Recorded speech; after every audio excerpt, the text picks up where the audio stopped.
Olá, réis mortais! Cá estou eu novamente, né, pra gente fazer um novo estudo, né?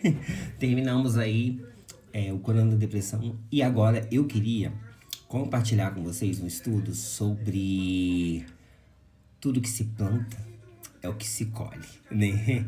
A lei da semeadura. Aquilo que nós plantarmos, nós vamos colher. Então nós temos que ter muito cuidado quando fazemos o mal para alguém, quando fazemos o bem para as pessoas, tá? Aquilo que a gente faz na nossa vida, porque a gente acha que nunca vai retornar e que somos mais espertos do que todo mundo e muitas vezes espertos até que o próprio Deus.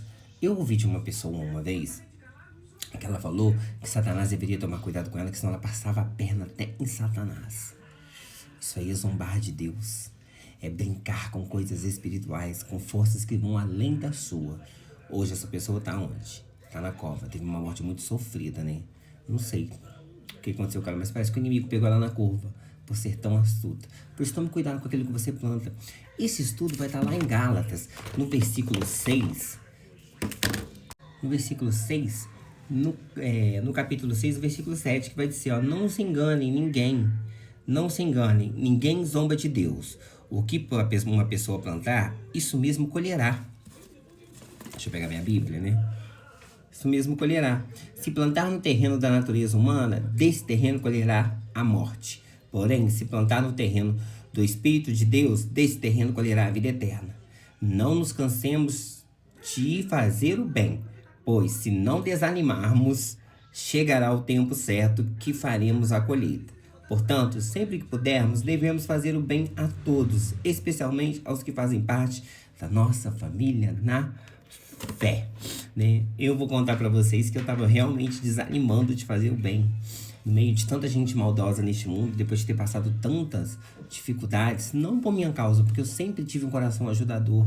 Deus sabe, eu posso falar pra você aqui que eu sou a melhor pessoa do mundo. E uma vez eu disse isso, a pessoa falou, mas você não é tão bom quanto você diz que é. Quanto você diz ser tão bonzinho assim, sem ao menos me conhecer. E você também pode ter esse conceito, porque eu chego aqui no vídeo, talvez eu possa vir com o texto pronto, o que não acontece, porque eu ligo a câmera, gravo e deixo que Deus vai falando através da minha boca, tá? Eu não preparo nada. Eu só pesquiso antes o que eu vou falar, assim, um tipo de tema, né? E aí, o que eu falo aqui não é nada ensaiado. E aí me veio, porque eu já estava desesperançoso, porque eu fiz o bem para tantas pessoas e as pessoas não fizeram, não me devolveram. O negócio não foi nem fazer o bem. Sabe qual é o meu problema que eu tenho ainda com o meu passado? É que as pessoas não foram gratas, elas não agradeceram por tudo que eu fiz para elas, por tudo que eu paguei, por todos os lugares que eu levei, por todas as coisas, quando estavam andando comigo. Porque depois que pararam de andar comigo, elas não fizeram mais nada da vida delas. Mais nada. A vida delas não teve. Não teve nem comentário, eu não ouço nem as pessoas falando. E a minha vida seguiu normalmente do jeito como sempre foi. A única mudança que teve na minha vida foi que as bênçãos de Deus aumentaram, porque eu passei a ser mais obediente a Deus. E eu tive mais paz terrena e tive paz de espírito, né? E também passei a ter a consciência de que maldito é o homem que confia no homem. Então eu me tornei uma pessoa mais reclusa, mais privada e sei muito bem selecionar aqueles que vão estar ao meu redor, né? Eu não me iludo mais por palavras, nem pelas atitudes. Quando as pessoas estão interessadas em alguma coisa, eu olho o comportamento no dia a dia. E é ali no dia a dia que a gente vai descobrindo quem é a pessoa. Porque uma pessoa pode te ligar e falar, tô com saudade, ai, tô morrendo de saudade de você, coisa e tal. Mas ontem ela tava numa festa e ela não lembrou de você. Ontem ela tava no bar, ela não lembrou de você.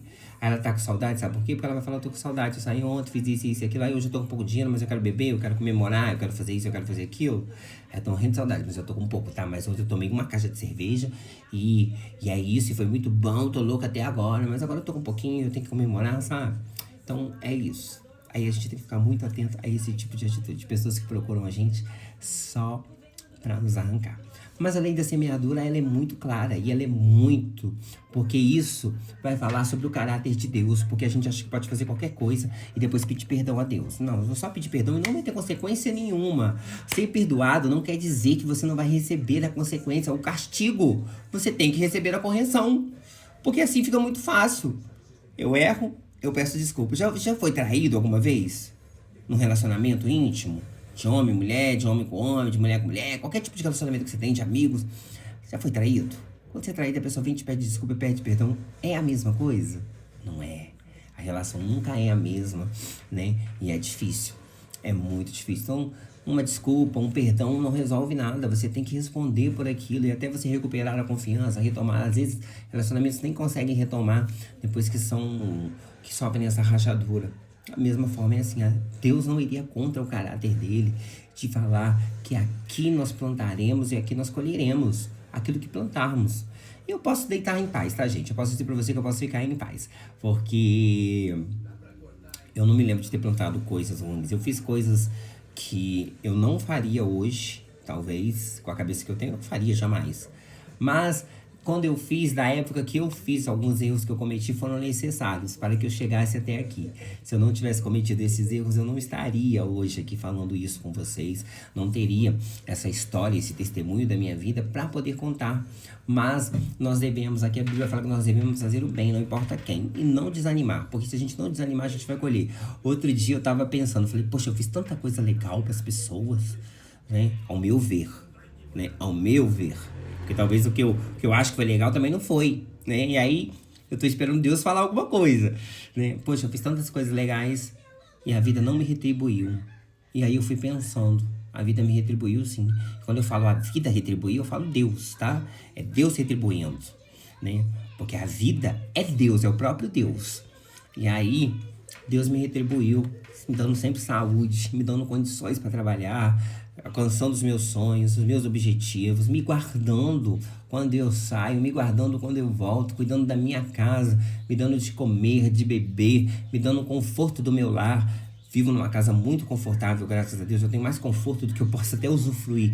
Eu nem consigo utilizar tanto conforto que eu tenho, graças a Deus, né? E isso é uma retribuição que a vida me deu. Eu tenho paz, paz para dormir, né? E aí, nessa lei da semeadura, eu peguei um texto aqui que vai dizer, né, para o nosso estudo, que vai dizer, é um princípio universal metafórico, derivado do conceito bíblico, Gálatas 6:7, que dita que as consequências na vida são proporcionais às ações tomadas. Embora o plantio seja opcional, a colheita é inevitável e geralmente se multiplica na mesma proporção. Se você faz o mal, você vai colher o mal. Se você planta inveja, você vai colher inveja. Eu falo isso porque eu tive uma pessoa que andava do meu lado que se dizia que era o meu melhor amigo.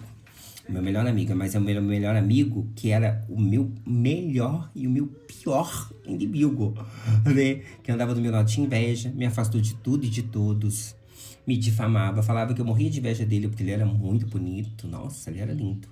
Ele era lindo, mas não tinha dinheiro, não tinha trabalho, era preguiçoso, não conquistava nada, morava no fundo do quintal, o quarto era num buraco. E eu sempre morei muito bem, graças a Deus, mas eu andava com o meu inimigo. E eu fazia no bem pro meu inimigo, que morreu e nunca me agradeceu. Era tão ingrato, tão ordinário, tão safado, que morreu e não me agradeceu. Mas tá aí, colheu o que plantou, tá? Morreu, definhou 90 dias, morreu sozinho, a mãe não pode abraçar, o pai não pode abraçar, teve que ser isolado, caixão lacrado, tá? Caixão lacrado.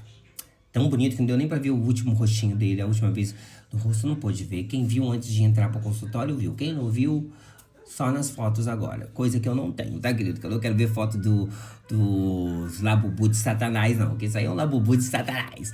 Que já morreu, já faleceu, graças a Deus, né?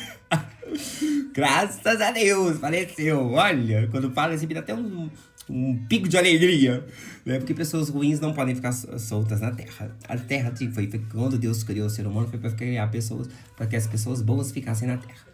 E aí, só deu para falar da introdução, nós vamos para a parte 2.